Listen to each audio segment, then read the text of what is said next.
আল্লাহু আকবার, আল্লাহু আকবার। Islamic TV, একটি সুন্দর পৃথিবীর জন্য। রাসূলুল্লাহ, হাবিবাল্লাহ, নবী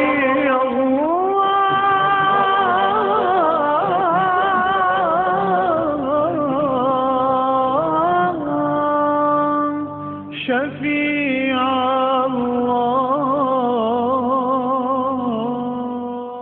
رسول الله، حبيب الله، نبي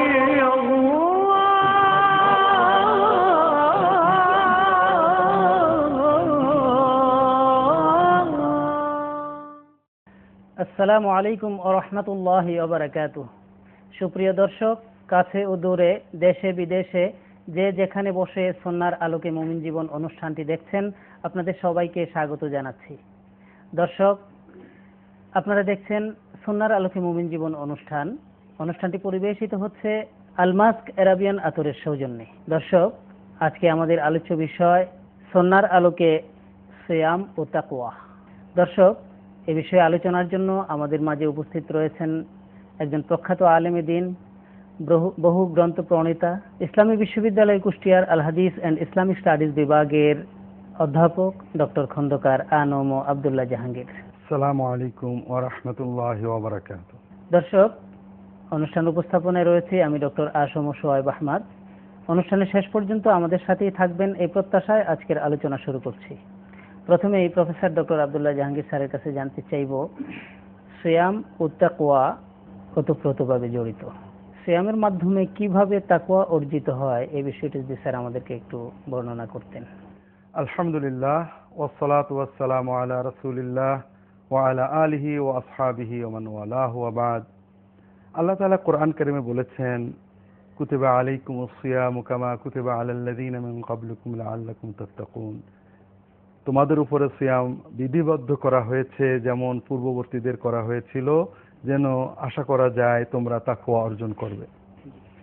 তা আসলে সিয়ামের মাধ্যমে তাকওয়া অর্জন, এটা বহু দিক রয়েছে। খুব সহজে আমরা বুঝতে পারি যে সিয়াম মানে সদা সর্বদা সবচেয়ে বেশি প্রিয়, যেটা সবসময় আমাদের প্রয়োজনে লাগে এবং হালাল, বৈধ। একটু খিদে লাগলে খাওয়া, একটু পানি পান করা, এই বৈধ জিনিসকে আল্লাহর দিকে তাকিয়ে তা থেকে বিরত থাকা।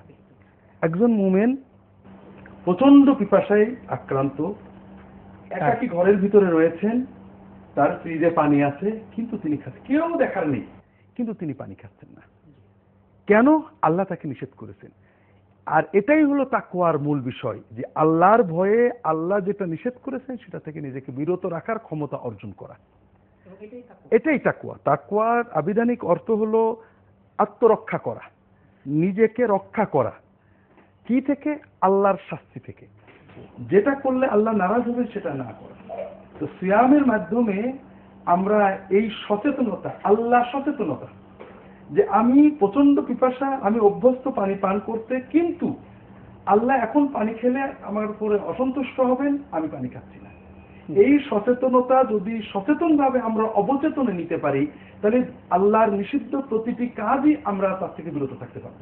যেহেতু আমরা আল্লাহর দেয়া হালাল জিনিস থেকে বিরত থাকতে পারছি তার আদেশের কারণে, তো তার আদেশের কারণে নিষিদ্ধ বিষয়গুলো থেকে বিরত থাকা। এজন্যই রাসূল পাক সাল্লাল্লাহু আলাইহি ওয়াসাল্লাম আমাদেরকে দ্বিমুখী নির্দেশ দিয়েছেন। একটা হলো যে রোজা বা সিয়াম মানে তো এই নয় যে হালালগুলো বন্ধ রাখো আর হারামগুলো বেশি করে করো, তা নয়। আল্লাহ যেগুলো হারাম করেছেন, মিথ্যা, হিংসা, হারাম উপার্জন, পরের ক্ষতি করা, ঝগড়া করা, এগুলো তুমি বহু করবে। আর তুমি শুধু পানাহার থেকে আল্লাহ রাসূল মাল্লাম ইয়াদা আল কওল যুর ওয়াল আমাল বিহি ওয়াল জাহলা ফালাইসা লিল্লাহি হাজাতুন আইয়াদা তাআমাহু ওয়া শারাবাহু। যে ব্যক্তি মিথ্যা, অন্যায় কথা, অন্যায় কাজ এবং সাক্ষী, হ্যাঁ, ওই ক্রোধের কাজ ও মূর্খতা সুলভ কাজ বর্জন করতে না পারলো, সে শুধু শুধু পানাহার ত্যাগ করাতে আল্লাহর কোনো যায় আসে না। জি এটা একদিকে। 2 নম্বর রাসূল পাক সাল্লাল্লাহু আলাইহি ওয়াসাল্লাম অন্য হাদিসে বলছেন, ইন্নামা সিয়ামু জুন্নাহ, সিয়াম হলো ঢাল, এটা তোমাদেরকে পাপ থেকে রক্ষা করবে। কিভাবে? ইযা কানা সাওমু ইয়াউমু সাওমি আহাদিকুম ফালা ইয়াফসুক ওয়ালা ইয়ারফুস ফাইন সাব্বা আহাদুন আও কাতালা ফালাকুল ইন্নী সাইমুন। জি রোজা অবস্থায় আমরা আরো একটা বিষয় গুরুত্বপূর্ণ, যে ক্ষুধা পিপাসায় আমরা একটু মেজাজটা গরম হয়। জি এই জন্য ভালো মানুষও যে পাপটা করে সে হলো মেজাজ গরম করা। জি আর এই জন্য রাসূল সাল্লাল্লাহু আলাইহি ওয়াসাল্লাম খবরদার, রোজা থেকে মেজাজ গরম করবে না, রাগ করবে না, গাল দেবে না। যদি কেউ তোমাকে রাগিয়ে দেয়, রাগ করে, বলো যে ভাই রোজা আছি, মাফ চাই। এইভাবে সচেতন ভাবে নিজেকে নিয়ন্ত্রণের ক্ষমতা আমরা অর্জন করি, প্র্যাকটিসটা এখানে শেখানো হলো। তৃতীয় যে বিষয়টা সিয়ামের মাধ্যমে আমরা অর্জন করি সেটা হলো আমরা আমাদের জৈবিক চাহিদাকে নিয়ন্ত্রণ করে আমাদের আত্মাকে আল্লাহর জিকিরে উদ্বুদ্ধ করি। আর এই জন্যই সিয়ামের পাশাপাশি আল্লাহ বিশেষ কিছু কাজ দিয়েছেন। জি রাসূল পাক সাল্লাল্লাহু আলাইহি ওয়াসাল্লাম সুন্নতে আমরা দেখতে পাই সিয়ামরত অবস্থায় সবচেয়ে বেশি দুটো কাজ তারা করেছেন। জি। একটা হলো কোরআন, আর একটা হলো মানুষের সেবা। কোরআন তেলাওয়াত কোরআন শোনা আর মানুষের কল্যাণে এগিয়ে যাওয়া। জি কোরআনকে তো আল্লাহ কোরআনেই বেঁধে দিয়েছেন। জি রমজান মাসে রোজা ফরজ করার কারণ হিসেবে আল্লাহ আমাদের বলেছেন যে শাহরু রমাদান আল্লাযী উনজিলা ফীহিল কোরআন, জি রমজানে কোরআন নাযিল হয়েছে, এজন্যই রমজানের এত দাম, এত গুরুত্ব। জি আর এজন্যই আল্লাহ রাসূল সাল্লাল্লাহু আলাইহি ওয়াসাল্লাম রমাদানে কোরআন সবচেয়ে বেশি তেলাওয়াত করতেন। কোরআন তেলাওয়াত এবং শোনার জন্যই কিয়ামুল লাইল আল্লাহ রাসূল সুন্নাত করেছেন। আর এজন্যই একসাথে করা একটা কোরআন এবং সিয়ামকে দুজনে শাফাআত করবে। আল্লাহ রাসূল বলছেন আস-সাওমু ওয়াল কুরআনু ইয়াশফাআন, দুজনে শাফাআত করবে, কোরআন এবং রোজা। কি বলবে? রোজা বলবে আমি তাকে দিনের বেলায় পানাহার থেকে বিরত রেখেছি, আর কোরআন বলবে যে আল্লাহ আমি তাকে রাত্রে ঘুম থেকে বিরত রাখেছি। তার মানে দাঁড়িয়ে দাঁড়িয়ে বসে বসে কোরআন তেলাওয়াত করে। কোরআন কিভাবে তাকওয়া দেবে? কোরআনের তাকওয়া অর্জন করতে হলে একটা তো আছে কোরআন বুঝি আর না বুঝি আল্লাহর কালাম চিন্তা করে যে আমরা পড়ি, এতে কিছু তাকওয়া তৈরি হয়। তো কোরআনের আসল তাকওয়া হলো কোরআন বোঝা। আল্লাহ কোরআন দিয়েছেন বোঝার জন্য, না বুঝে পড়তে নিষেধ করেছেন। আল্লাযীনা আতাইনাহুমুল কিতাবা ইয়াতলুনাহু হাক্কা তিলাওয়াতিহি উলাইকা ইউমিনুনা বিহি, যাদেরকে আমি কিতাব দিয়েছি তারা হক তেলাওয়াত করে, হাদিসে ব্যাখ্যা এসেছে বুঝে তেলাওয়াত করে, হৃদয় নাড়িয়ে তেলাওয়াত করে। হাদিস শরীফে নবীজি নির্দেশ দিয়েছেন কোরআনকে পচা মালের মতো ছড়িয়ে দিও না, হৃদয় নাড়িয়ে নাড়িয়ে চোখের পানি ফেলে তেলাওয়াত করো, বুঝে তেলাওয়াত করো। কাজেই আমি রমজান উপলক্ষে, কোরআনের মাস উপলক্ষে আমাদের সকল দর্শক অনুরোধ করব, সকল বিতর্কের ঊর্ধ্বে থেকে আসেন না ভাই, নিজেদের হৃদয়কে আমরা কোরআন দিয়ে একটু উজ্জীবিত করি, কোরআন বুঝতে চেষ্টা করি। কোরআন মিরাকেল, অলৌকিক একটা নিদর্শন। তো স্যার আপনার কাছ থেকে আমরা চমৎকারভাবে বিষয়গুলো শুনছিলাম। একটা ছোট্ট বিরতি নিতে হচ্ছে, ফিরে আসবো একটা ছোট্ট বিরতির পর। সুপ্রিয় দর্শক, আপনারা দেখছেন সুন্নাহর আলোকে মুমিন জীবন। আপনি কি হেরার আলোয় আলোকিত হতে চান? আপনি কি সুন্নাহর আলোকে জীবন গড়তে চান? প্রফেসর ডক্টর খন্দকার আব্দুল্লাহ জাহাঙ্গীর রচিত কোরআন সুন্নাহ ভিত্তিক জীবন ঘনিষ্ঠ বইগুলো পড়ুন, সুন্দর জীবন গড়ুন। ইসলামী আকীদা, হাদিসের নামে জালিয়াতি, ইহয়াউস সুনান, রাহে বেলায়েত সহ আরো অনেক বই। কোরআন সুন্নাহর সাথে থাকুন, জীবন বদলে যাবে। যোগাযোগ আস-সুন্নাহ ট্রাস্ট 01715400640। দর্শক, ফিরে এলাম বিরতির পর। আপনারা দেখছেন সুন্নাহর আলোকে মুমিন জীবন অনুষ্ঠানটি পরিবেশিত হচ্ছে আল মাস্ক আরাবিয়ান আতরের সৌজন্যে। আজকের আলোচ্য বিষয় সিয়াম ও তাকওয়া।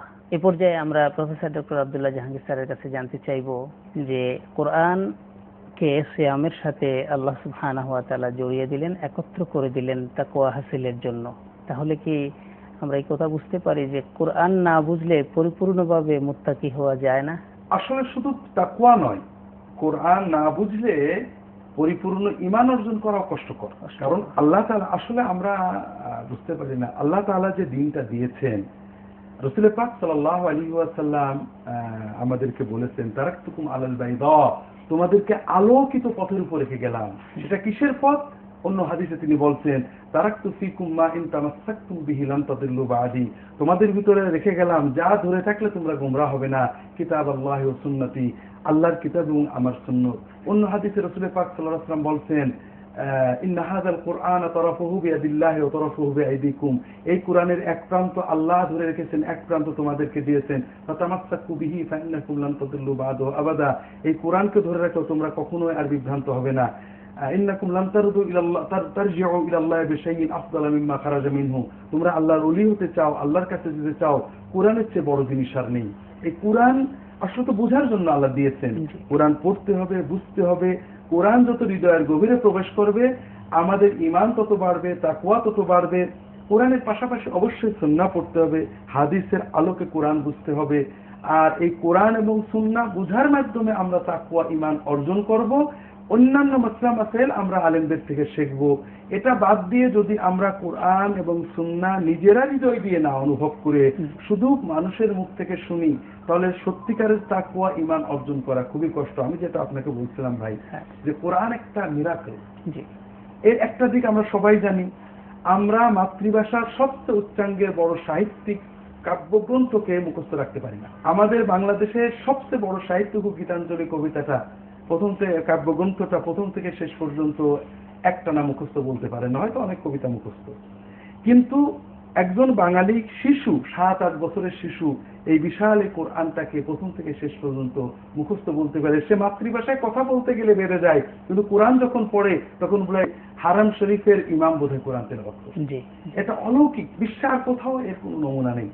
আর এই অলৌকিকত্বের দ্বিতীয় দিক হলো যে কোরআনের বোঝা আল্লাহ সহজ করেছেন। আল্লাহ কোরআনে বলেছেন ওয়ালাকাদ ইয়াসসারনাল কুরআনা লিযিকরি ফাহাল মিন মুদ্দাকির।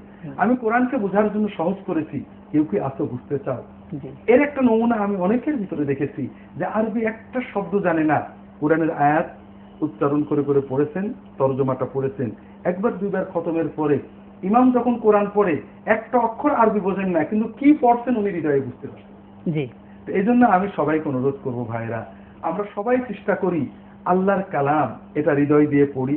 আরবি যদি নাও বুঝি, আসেন আমরা একটা ভালো অনুবাদ বই দেখে কোরআনটা পড়ি, একবার দুবার পড়ে হৃদয়গুলোকে, আল্লাহ কোরআনকে নূর বলেছেন, এবং এই নূর দিয়েই তিনি যাকে চান হিদায়াত করেন। কোরআনে অনেক জায়গায় বলা হয় কিন্তু জাআলনাহু নূরান নাহদি বিহি মান নাশা, আল্লাহ আমরা আমাদের হৃদয়কে আল্লাহর নূরে উজ্জীবিত করি। আল্লাহ তাআলা সবাইকে তৌফিক দান। স্যার, এই ক্ষেত্রে আরেকটি প্রশ্ন আমাদের জানার আছে। আমাদের দেশে অনেক শিক্ষিত মানুষ বলে থাকেন যে কোরআন আরব দেশের মানুষের জন্য নাজিল হয়েছে, এবং তার প্রমাণ হলো এটা আরবি ভাষায় নাজিল হয়েছে, এটা আমাদের জন্য না। তো এই বিষয়টি সম্পর্কে আপনি যদি আমাদের একটু পরিষ্কার করে বলতেন। এটা অত্যন্ত মূর্খতা সুলভ কথা। কোরআন আল্লাহ তাআলা প্রত্যেক নবীকে, আমরা এটা অনেক লম্বা ব্যাকগ্রাউন্ডের প্রয়োজন, কোনো না কোনো তো এক দেশে পাঠাতে হবে। তো সবাই প্রত্যেক ভাষার জন্য একজন নবী পাঠালে তো বিশ্বের মানুষ মানে ঐক্যবদ্ধ হতে পারতো না। আল্লাহ তাআলা আরবিতে পাঠিয়েছেন। আরবের ভৌগোলিক অবস্থান, আরবি ভাষার অলৌকিক অবকাঠামো চিন্তা করলে আমরা বুঝবো যে সকল বিশ্বের সকল মানুষের সহজবোধ্য ভাষাতেই আল্লাহ আরবি কোরআন নাযিল করেছেন। এবং আল্লাহ তাআলা নিজেও বললেন কোরআনান আরাবিয়ান গায়রা যি আওয়াজিন, কোরআনকে আরবি ভাষায় নাযিল করা হয়েছে বক্রতা মুক্ত ভাবে। আমি আপনাকে বলি, আরবি ভাষাটাই এমন একটা ভাষা যে এত সহজে বোঝা যায়, এবং আরবি ভাষা, ইংরেজি এত বিশুদ্ধ ভাষা, পরিচিত ভাষা। ইংরেজি সাহিত্যে দিকপাল হয়েছেন, মানে নন ইংরেজ এরকম পাওয়া কঠিন, কিন্তু আরবি সাহিত্যে দিকপাল হয়েছেন যারা জীবনে কখনো আরব দেশে যাননি, এরকম শত শত হাজার হাজার। আরবি ভাষাটাই এত সহজবোধ্য, এবং এটা ভাষার সৌন্দর্যের কারণে, ভাষার অবকাঠামোর কারণে এটা সম্ভব হয়েছে। এই জন্য, এবং এটা আপনাকে বলেছি আল্লাহ কোরআন বোঝা সহজ করেছেন। কোরআন আরবিতে পড়া যেমন সহজ, এটা আরবি ভাষা না জেনেও এটা তর্জমা বুঝেই আরবি পড়ার সঙ্গে সঙ্গে হৃদয় এর ছাপ আসে। কাজেই এটাকে আল্লাহ সবার জন্য দিয়েছেন। কোরআন আমাদের পড়তে হবে, সবাই পড়বেন। আমি এরকম অনেক ভাইকে বলতে শুনেছি যারা বয়স হয়ে কোরআন তেলাওয়াত করে অর্থ বোঝার চেষ্টা করেছেন, এবং শুধু একটা কথাই বলেন যে কি ভুল করেছি, কোরআন পড়ে এত মজা, হৃদয়ে এত শান্তি, কেন আগে থেকে কোরআন পড়িনি। স্যার, এই ক্ষেত্রে আরবি ভাষায় কেন আল্লাহ তাআলা কোরআন নাযিল করেছেন, এই বিষয়টি বুঝবার জন্য এটাও আমরা খেয়াল করতে পারি যে কোরআনুল কারীম যে আরবি ভাষায় নাজিল হলো, যখন থেকে নাজিল হয়েছে তখন আরবি ভাষাটি যেমন ছিল এখনো এমনই আছে, এর কোনো পরিবর্তন নাই। এটা অলৌকিক কথা। শুধু বাংলা নয়, বিশ্বের প্রতিটি ভাষা 100-200 বছরের পরিবর্তন হয়, 500-1000-এর ভিতরে সম্পূর্ণ পৃথক টুকরো হয়ে যায়। একমাত্র আরবি ভাষা এই বিগত 1000 বছর ধরে একই ব্যাকরণ, উপভাষা তৈরি হয়েছে, আঞ্চলিক ভাষা তৈরি হয়েছে, কিন্তু মূল ভাষাটা রয়ে গেছে, এবং সে অবিকল কোরআনের শব্দে কোরআনে যে শব্দ নেই, হাদিসে যে শব্দ নেই, এই শব্দ আরবিতে ঢোকেনি, হ্যাঁ, আর ওরা ঢুকতে দেননি। জি, ঠিক মানে যেটা ভাষার অবকাঠামো একই রয়ে গিয়েছে, জি। এবং এটা নিঃসন্দেহে মানে বোঝার জন্য খুবই সহজ, শেখার জন্য খুবই সহজ। কোরআন হেফাজতের জন্য এই কৌশলটি জি, দরকার ছিল। এবং এটা অলৌকিকত্ব যেটা বলেছি যে বিশ্বের কোন ভাষার একটা সাহিত্যকর্মকে কেউ মুখস্থ করতে পারে না, না। আর আল্লাহ তাআলা কোরআনের এই আরবি ভাষার এমন একটা অলৌকিকত্ব দিয়েছেন যে একজন শিশু এই বিশাল গ্রন্থটা প্রথম থেকে শেষ পর্যন্ত একটানা পড়তে পারে, একবার ভুল। পৃথিবীতে লক্ষ লক্ষ হাফেজ পাওয়া যাবে, জি, জি। এই গ্রন্থটি আদ্যপান্ত মুখস্থ করে জি, জি, ফেলেছে জি। লক্ষ লক্ষ। লক্ষ লক্ষ, সেটা অনারব। হাজারে হাজারে না, না, এটা না, অনারব। ইন্দোনেশিয়া, মালয়েশিয়া, বাংলাদেশ, ভারত, শিশু আমেরিকান, 7-8 বছর, ইউরোপিয়ান। আমেরিকা, ইউরোপ, 7 বছরের শিশু ইংল্যান্ডে কোরআন হিফজ করছে।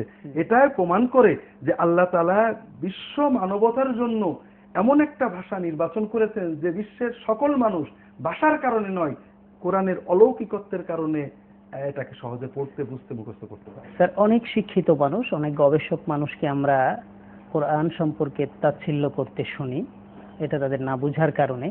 তাদের জন্য আপনার কি পরামর্শ থাকবে স্যার? আসলে আমাদের সহজ কথা হলো যে কোরআনটা আমাদেরকে হৃদয় দিয়ে একটু পড়তে হবে। একটা কথা রবীন্দ্রনাথ ঠাকুরের কথা যে ওই বহু দেশ ঘুরে বহু দেখিতে গিয়েছি পর্বতমালা, দেখিতে গিয়েছি সিন্ধু, দেখা হয় নাই চক্ষু মিলিয়া, ঘর হইতে শুধু 2 পা ফেলিয়া, একটি ধানের শীষের একটি শিশির বিন্দু। তো অনেক দেশ, অনেক বই পড়লাম, অনেক সাহিত্য পড়লাম, অথচ আমার ঘরের ভিতরে যে মহামূল্যবান গ্রন্থ আমরা পড়ে দেখি, একটু হৃদয় দিয়ে অর্থটা পড়ি, অনুভবের চেষ্টা করি। এ বিষয়ে গবেষকরা যা লিখেছেন, বিশ্বাস করেন আমি অনেক খ্রিস্টান পাদ্রীকে জানি যারা আমেরিকায়, কানাডায় পাদ্রী ছিলেন, কোরআন একটু পড়ে মুসলমান হয়ে গিয়েছেন। আপনি জানেন ডাক্তার মরিস বুকাইরি, তিনি কোরআন পড়ে মুসলমান হয়েছেন। কোরআন এখনো তার অলৌকিকত্ব দিয়ে, অলৌকিক অর্থ দিয়ে বিশ্বের শত শত হাজার হাজার মানব সন্তানকে ইমানের দিকে ডেকে নিয়ে আসছেন। জি, তো কাজেই আমরা আগে পড়ি, পড়ার পরে আমরা এটার গুরুত্ব বুঝতে পারি। চমৎকার বললেন স্যার আপনি, যে আমাদেরকে আসলে পড়তে হবে, না না পড়েই তাচ্ছিল্য করা এটা সোজা, কিন্তু পড়ার পরে এটার ভুল ধরার জন্য যদি আমরা আহ্বান করি, এটাও বোধহয় করতে পারি এই অনুষ্ঠানের মাধ্যমে, যে আপনারা যদি অন্তত পক্ষে ভুলটাও ধরতে চান, দয়া করে একটু পড়ে নেন ভালো করে, যাতে সঠিকভাবে ভুলটা ধরতে পারে। আরেকটা জিনিস এখানে আমাদের দর্শকদের গুরুত্বপূর্ণ বিষয় যেটা বলে রাখা দরকার আমাদের ইমানের জন্য, কোরআন যখন আমরা পড়তে শুরু করি তখন আমাদের ভিতরে আবেগ আসে, প্রেম আসে, চোখে পানি আসে, কিন্তু শয়তান তো বসে নেই। একটু পরে শয়তান আমাদের এই এলেমটাকে বিপদগামী করে, যে তুমি তো মহাপণ্ডিত হয়েছো, বাংলাদেশের কেউ বোঝে না, আলেমরাও কোরআন বোঝে না, আমি খুব বেশি বুঝি। এই জ্ঞানের অহংকার তখন আমাদেরকে বিপদগামী করে। এই জন্য কোরআন পড়ে আমরা ঈমান শিখি, কোরআন পড়ে আমরা ফকিহ হই না। কোরআনের পাশাপাশি হাদিস পড়তে হবে, কারণ কোরআন নাজিল হয়েছে রাসূল পাক সাল্লাল্লাহু আলাইহি ওয়াসাল্লামের উপরে। আল্লাহ কোরআনে বলেছেন তিনি তার নবীকে দুটো জিনিস দিয়েছেন, কোরআন এবং হিকমত, যে প্রজ্ঞা তিনি হাদিসের মাধ্যমে জানিয়েছেন। পাশাপাশি ইসলামের ব্যাপারে বিশেষজ্ঞ হওয়ার জন্য ইসলামের ব্যাপক জ্ঞান দরকার। কাজে কোরআন হাদিস পড়ে আমরা ঈমানকে উজ্জীবিত করব, এর কথা শুনবো, কিন্তু আমরা জ্ঞানের অহংকারে বিপদগামী না হই, আমরা মনে না করি যে আলেমরা কিছুই বোঝেন না, কারণ ইসলামের ব্যাপক জ্ঞান অর্জন না করলে খুঁটিনাটি বিষয়ে পরামর্শ দেওয়া। আপনি কি হেরার আলোয় আলোকিত হতে চান? আপনি কি সুন্নার আলোকে জীবন গড়তে চান? প্রফেসর ডক্টর খন্দকার আব্দুল্লাহ জাহাঙ্গীর রচিত কোরআন সুন্নাহ ভিত্তিক জীবন ঘনিষ্ঠ বইগুলো পড়ুন, সুন্দর জীবন গড়ুন। ইসলামী আকীদা, হাদিসের নামে জালিয়াতি, ইহয়াউস সুনান, রাহে বেলায়েত সহ আরো অনেক বই। কোরআন সুন্নাহর সাথে থাকুন, জীবন বদলে যাবে। যোগাযোগ আস-সুন্নাহ ট্রাস্ট, 01715400640। দেওয়া যায় না, সিদ্ধান্ত দেওয়া যায় না। স্যার, আপনার আলোচনা থেকে আমরা পরিষ্কারভাবে জানলাম যে সিয়াম, তাকওয়া, কোরআন এগুলো ওতপ্রোতভাবে জড়িত। তাকওয়া অর্জন করতে হলে আমাদেরকে সিয়াম পালন করতে হবে, তাকওয়া অর্জন করতে হলে আমাদেরকে কোরআন বুঝতে হবে, এবং সেই সাথে তাকওয়া অর্জন করতে হলে আপনি মানব সেবা করতে হবে, হাদিস দ্বারা এই কথাটি বললেন। স্যার, এই বিষয়ে যদি আমাদেরকে আরো একটু বলতেন যে আমরা কিভাবে মানব সেবাগুলো করতে পারি। আমরা ইনশাআল্লাহ বিস্তারিত অন্য সময় আলোচনা করব। আসলে সকল ধর্মে কোরআন যে ধর্মগুলো নির্দেশ করে, আমরা দেখতে পাই সকল নবীকে মৌলিক কয়েকটা বিষয় নির্দেশ দেওয়া হয়েছে। একটা হলো আল্লাহর প্রতি দৃঢ় আস্থা, দ্বিতীয় হলো সালাত বা প্রার্থনার মাধ্যমে আল্লাহ বান্দার সম্পর্ক, তৃতীয় সিয়ামের মাধ্যমে আমাদের তাকওয়া অর্জন, চতুর্থ জাকাত হোক বা দান হোক মানুষের সেবা। নফল আল্লাহ রসুল সাল্লাল্লাহু আলাইহি ওয়াসাল্লাম এই মানব সেবাটা তার জীবনের শুরু থেকে শেষ পর্যন্ত সবচেয়ে বেশি গুরুত্ব দিয়েছেন। যে কোনোভাবে যেটা কোরআনে হাদিসে বলা হয়েছে, রাসূল পাক সাল্লাল্লাহু আলাইহি ওয়াসাল্লামের সুন্নাত ছিল রমাদানে আজওয়াদান নাস, বেশি করে মানুষের পাশে দাঁড়ানো, তাদেরকে সহযোগিতা করা, এমনকি শ্রমিকের শ্রম কমিয়ে দেওয়া, কর্মীর কর্ম কমিয়ে দেওয়া, একটু রিকশাওয়ালাকে বেশি পয়সা দেওয়া, একটু যে কোনোভাবে। আরেকটা বড় বিষয় ইফতার করানো। মান ফাত্তারা সাইমান, যদি কেউ কোনো রোজাদারকে ইফতার করায় আল্লাহ তাআলা ওই রোজাদারের সমপরিমাণ সওয়াব তাকে দান করেন। আমরা বাংলাদেশের মানুষের ভুল বুঝি রোজাটা ওকে দিয়ে দিলে না, আমার রোজার সওয়াব আমার পুরোই থাকে, যিনি আমাকে ইফতার করান তিনি অতিরিক্ত সওয়াব পান। সাহাবায়ে কেরামগণ, তাবেঈনগণ অনেক সময় গরিব মানুষ, বেশি ইফতারি নেই, মসজিদে যার ইফতারি নেই একজনের ইফতারে আরেকজনকে দিতেন, তার ইফতারে নিজে নিতেন। এটা একটা সহমর্মিতা, একটা আন্তরিকতা, ভালোবাসা তৈরি করে। এটা রমজান মাসে আমরা অনেক সময় রমজান মাসকে খাওয়ার মাস বানিয়ে ফেলি, অর্থাৎ কত বেশি খাওয়া যায়। আমরা একটা কথা বলা হয় রমজানে খেলে হিসাব নেওয়া হয় না, তা আসলে রমজান খাওয়ানোর মাস, সহমর্মিতার মাস, মুআসাত, মানুষের পাশে দাঁড়ানোর মাস। এবং এভাবে নিজের ভিতর থেকে লোভটাকে দূর করতে পারলে যতটুকু পারি, মানুষ তো মানুষই থাকবে, আমরা সত্যিকারের তাকওয়া অর্জন করব। কারণ তাকওয়া নষ্ট হওয়ার বড় কারণই হলো আত্মপ্রেম এবং লোভ। এবং এই রমাদান মাসে যত খাওয়া যাবে আল্লাহ তাআলা হিসাব নেবেন না, এই কথাটার কি আদৌ কোনো ভিত্তি আছে? এরকম একটা জাল হাদিস আছে আমি জানি, যে কিন্তু আসল কথা হলো আল্লাহ কোরআনে বলেছেন কুলু ওয়াশরাবু হাত্তা ইয়াতাবায়্যানা লাকুম, এটা দিয়ে অনেকে বলেন আল্লাহ তো খেতে পান করতে বললেন, আসলে এটা অনুমতি দিলেন। কিন্তু এই রমাদানে তো আমাদের উদ্দেশ্য মানে গুনাহ হবে কিনা খোঁজা নয়, কত বেশি সওয়াব হবে। অন্য সময় দান করলে যে সওয়াব হতো এখন বেশি হবে। আমরা এই মাসে নিজেকে কত বেশি প্রস্তুত করা যায় ইবাদতের জন্য, এখন বেশি খেলে তো ইবাদত হলো না। আর আরো আছে যে আমি যদি 10 টাকার 1 টাকা বাঁচিয়েও একটা মানুষকে সহযোগিতা করি, তাহলে তো সওয়াব বেড়ে গেল। একটা দুর্বল সনদের হাদিসে আসছে রমজানের বাইরে যে সওয়াব নফল নামাজের, নফল ইবাদতে রমজানের 70 গুণ বেশি সওয়াব আল্লাহ তাআলা দান করেন। এবং একটা কমন হাদিসে তো এরকম আছে যে কোনো ব্যক্তি যদি কোনো ব্যক্তির উপকারের জন্য কিছু পথ হাঁটে, তাহলে তাকে 1000 রাকাত নফল নামাজের সওয়াব দেওয়া হয়। একটা সহিহ হাদিসে আসছে রাসূল পাক সাল্লাল্লাহু আলাইহি ওয়াসাল্লাম বলতেন ওয়ালান আমশি মা আখি ফি হাজাতিল্লাহি আহাব্বু ইলাইহি মিনান আতাকা ফিল মসজিদি শাহরা, আমার কোনো ভাইয়ের উপকারে টাকা পয়সা দিয়ে নয়, একটু হেঁটে যাওয়া, তার সাথে একটু কয়েক পাহাটা, এটা মসজিদে নববীতে 1 মাস ইতিকাফ করার চেয়েও আমার কাছে বেশি প্রিয়। সুবহানাল্লাহ। তো এটা তো সারা বছরের জন্যই, তো রোজার মাসে হলে তো রোজার মাসের ইতিকাফের মতো হয়ে যাবে, আরো বেশি হয়ে যাবে, অনেক বেশি। সুবহানাল্লাহ। তো স্যার আপনি চমৎকার ভাবে আমাদেরকে রমাদানের বিষয়টি, তাকওয়ার বিষয়, আল্লাহ আপনাকে এবং আমাদের সকল দর্শককে এই রমজান মাসে কবুল করে নিন, আমাদের রমজানের বরকত নসিব করুন এবং রমজানের উসিলায় আমাদের আব্বা আম্মা আত্মীয় স্বজন সবাইকে জাহান্নাম থেকে মুক্তি লিখে দিন। আমিন, আল্লাহুম্মা আমিন। দর্শক আপনারা দেখছিলেন সুন্নাহর আলোকে মুমিন জীবন অনুষ্ঠানটি পরিবেশিত হচ্ছে আলমাস্ক এরাবিয়ান আতরের সৌজন্যে। দর্শক আমাদের অনুষ্ঠান দেখতে থাকুন। শুধুমাত্র রমাদানুল মুবারকের জন্য প্রতি সোমবার রাত 11টায় এবং প্রতি বুধবার রাত 10:30টায় আগামী অনুষ্ঠানে আপনাদের জন্য সুন্নাহর আরো একটি চমৎকার কোনো বিষয় নিয়ে আপনাদের সামনে হাজির হব, এই প্রত্যাশায় আজকের মতো এখানেই শেষ করছি। আসসালামু আলাইকুম ওয়া রাহমাতুল্লাহি ওয়া বারাকাতুহু।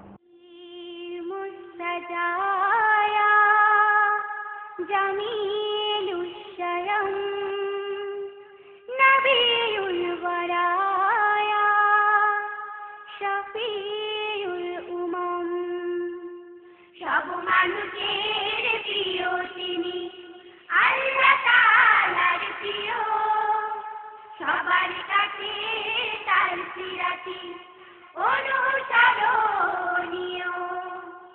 সব মানুষের প্রিয় তিনি, আল্লাহ তাআলার প্রিয়, সবার কাছে তার সিরাতি অনুসরণীয়। করিমুস সাজায়া জামিলুশ শায়াম